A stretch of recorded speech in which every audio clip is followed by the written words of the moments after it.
আসসালামু আলাইকুম। এখন শুনবেন সংবাদ শিরোনাম।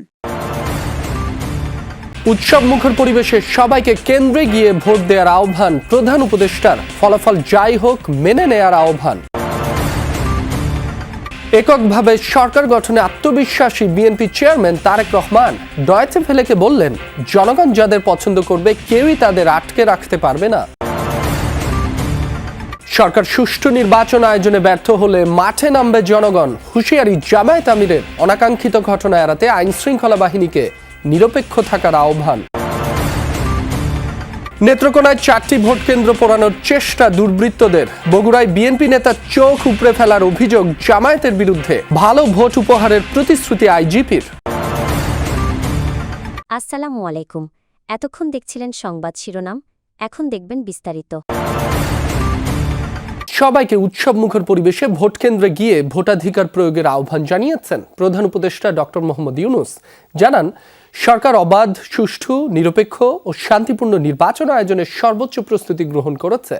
প্রতিদ্বন্দ্বী দলগুলোকে কেন্দ্র দখল, প্রভাব বিস্তার বা উস্কানিমূলক কর্মকাণ্ড থেকে বিরত থাকার আহ্বান জানান ডক্টর ইউনূস। একই সাথে ভোটের ফল যাই হোক জাতির বৃহত্তর স্বার্থে মেনে নেয়ার আহ্বান জানিয়েছেন প্রধান উপদেষ্টা। ধন্যবাদ জানাই দেশের সকল রাজনৈতিক দল। নির্বাচনের বাকি আর মাত্র একদিন। শেষ সময়ে এসে ত্রয়োদশ জাতীয় সংসদ নির্বাচন ও জুলাই জাতীয় সনদ বাস্তবায়ন এবং গণভোট বিষয়ে জাতির উদ্দেশ্যে ভাষণ দিলেন অন্তর্বর্তী সরকার প্রধান ডক্টর মোহাম্মদ ইউনূস। এ সময় তিনি নির্বাচন, প্রার্থী, তরুণ ভোটার সহ ক্ষমতা হস্তান্তর নিয়ে কথা বলেন। আমরা একটি আশাব্যঞ্জক পরিবেশে নির্বাচন অনুষ্ঠানের দ্বার প্রান্তে পৌঁছতে পেরেছি। এবার নির্বাচনে 51টি দল প্রতিদ্বন্দ্বিতা করছে জানান প্রধান উপদেষ্টা। বলেন, এ যাবৎকালে যে কোনো নির্বাচনের মধ্যে সর্বাধিক সংখ্যক রাজনৈতিক দলের অংশগ্রহণ। ভোটের ফল যাই হোক ব্যক্তিগত বা দলীয় স্বার্থের ঊর্ধ্বে উঠে জাতির বৃহত্তর স্বার্থে তা মেনে নেয়ার আহ্বান জানান তিনি। ভোটাধিকার কারো দয়া নয়, এটা আমাদের সংবিধান প্রদত্ত মৌলিক অধিকার। এই অধিকার প্রয়োগের মাধ্যমেই আমরা ঠিক করি আমাদের ভবিষ্যৎ কোন পথে যাবে। আমি সকল প্রতিদ্বন্দ্বী প্রার্থীর প্রতি আন্তরিক আহ্বান জানাই, নির্বাচনের ফলাফল যাই হোক না কেন ব্যক্তিগত বা দলীয় স্বার্থের ঊর্ধ্বে উঠে জাতির বৃহত্তর স্বার্থকে প্রাধান্য দিন। ডক্টর ইউনূস বলেন, দীর্ঘ 17 বছর ধরে ভোটাধিকার থাকা সত্ত্বেও ভোট দিতে পারেনি তরুণ ও নারী ভোটাররা। জুলাই গণ অভ্যুত্থানের মাধ্যমে ইতিহাসের গতিপথ বদলানোর সেই দিনটি এসেছে। গণতন্ত্রের চর্চায় কোনো প্রাণ ঝরে যাওয়া কোনো সভ্য রাষ্ট্রের জন্য গ্রহণযোগ্য নয়। আজ জুলাই গণ অভ্যুত্থানের মাধ্যমে ইতিহাসের গতিপথ বদলানোর সেই দিনটি এসেছে। এককভাবে সরকার গঠনে বিএনপি আত্মবিশ্বাসী বলে জানিয়েছেন দলটির চেয়ারম্যান তারেক রহমান।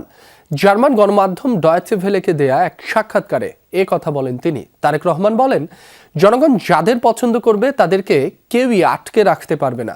আওয়ামী লীগবিহীন নির্বাচন প্রসঙ্গে বিএনপি চেয়ারম্যান বলেন, শক্তি প্রয়োগ করে যে কেউ ক্ষমতা ধরে রাখতে পারে না।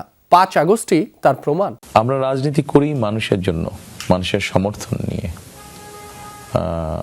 মানুষের কাছে নিজেদের গ্রহণযোগ্যতা নিয়ে রাজনীতি করি। কাজেই আমি মনে করি রাজনীতিতে মানুষ যাকে গ্রহণ করবে তাকে কেউ ঠেকিয়ে রাখতে পারবে না, আর যাকে মানুষ গ্রহণ করবে না যত শক্তিই থাকুক না কেন শক্তি প্রয়োগ করে সে ধরে রাখতে পারে না কিছু। 5ই আগস্ট যার উদাহরণ। সরকার সুষ্ঠু নির্বাচন করতে ব্যর্থ হলে জনগণ মাঠে নামবে বলে মন্তব্য করেছেন জামায়াতের আমির ডাক্তার শফিকুর রহমান। নির্বাচনকে ঘিরে প্রতিপক্ষ নানা গুজব ছড়াতে পারে এমন আশঙ্কার কথা জানিয়ে জনগণকে সতর্ক থাকার আহ্বান জানান তিনি। বিশৃঙ্খলা ও অনাকাঙ্ক্ষিত ঘটনা এড়াতে আইন শৃঙ্খলা বাহিনীকে নিরপেক্ষ থাকার আহ্বানও জানান ডাক্তার শফিকুর রহমান। মঙ্গলবার রাতে 11 দলীয় জোটের বৈঠক শেষে সাংবাদিকদের এসব কথা বলেন তিনি।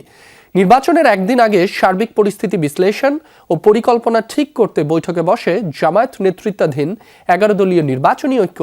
মগবাজারের জামায়াতের কেন্দ্রীয় অফিসে এই বৈঠকে যোগ দেন জোটের শীর্ষ নেতারা। বৈঠক শেষে সাংবাদিকদের সাথে কথা বলেন জামায়াত আমির। জানান, ভোট দিতে ঈদের আমেজ নিয়ে বাড়িতে ফিরছে মানুষ। কেউ পিছনের দরজা দিয়ে ক্ষমতায় আসার চেষ্টা করলে জনগণ রুখে দেবে। কেউ অন্য কিছু করতে চাইলে আমরা অনুরোধ করব জনগণ যেন নিজেদের অধিকারের পক্ষে মজবুত হয়ে দাঁড়িয়ে যায় এবং স্পষ্ট জবাব দিয়ে দেয়। আমরা আশা করছি জনতারই বিজয় হবে শেষ পর্যন্ত ইনশাআল্লাহ। তাদের সকলের প্রতি আমাদের অনুরোধ, আপনারা প্রজাতন্ত্রের কর্মচারী হিসাবে এ দেশ আপনাদেরও।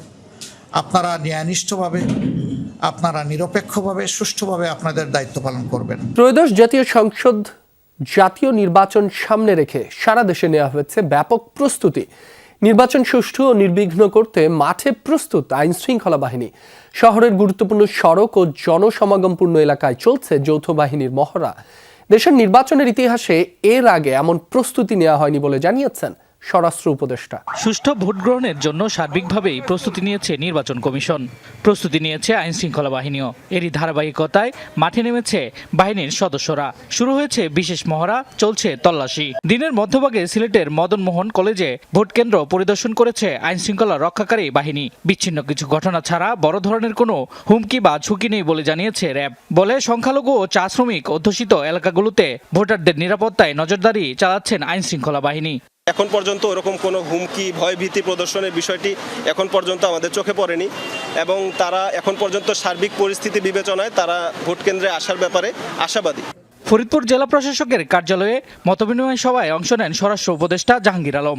তিনি বলেন, অতীতের সব নির্বাচনের চেয়ে এবার বেশি পরিমাণ আইন শৃঙ্খলা বাহিনীর সদস্য নিয়োজিত করা হয়েছে। নেত্রকোনা সদরের একটি ভোট কেন্দ্রে আগুন দিয়েছে দুর্বৃত্তরা। আগুন দেওয়ার চেষ্টা করা হয় আরও 3টি কেন্দ্রে।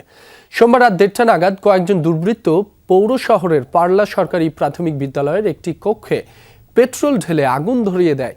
স্থানীয়রা টের পেয়ে আগুন নিয়ন্ত্রণে আনে, তবে পুড়ে যায় কেন্দ্রের কয়েকটি বেঞ্চ। পরে লাইট সরকারি প্রাথমিক বিদ্যালয়, বামন মহা সরকারি প্রাথমিক বিদ্যালয় এবং দড়িজাগি সরকারি প্রাথমিক বিদ্যালয় ভোট কেন্দ্রেও অগ্নিসংযোগের চেষ্টা করা হয়।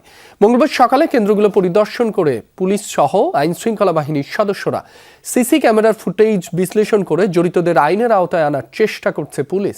ভোটের সময় মব সৃষ্টির চেষ্টা হলে শুধু সংশ্লিষ্ট কেন্দ্র নয়, নির্বাচন কমিশনের সাথে আলোচনার সাপেক্ষে ওই আসনের ভোট গ্রহণ স্থগিত করা হবে, এমনটাই জানিয়েছেন পুলিশের মহাপরিদর্শক বাহরুল আলম।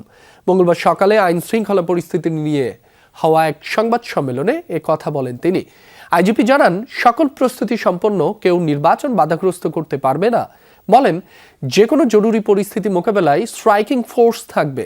বাহরুল আলম আরও জানান, সারা বাংলাদেশের ঝুঁকিপূর্ণ কেন্দ্র 8770টি, 90% ভোট কেন্দ্রেই লাগানো হয়েছে সিসিটিভি।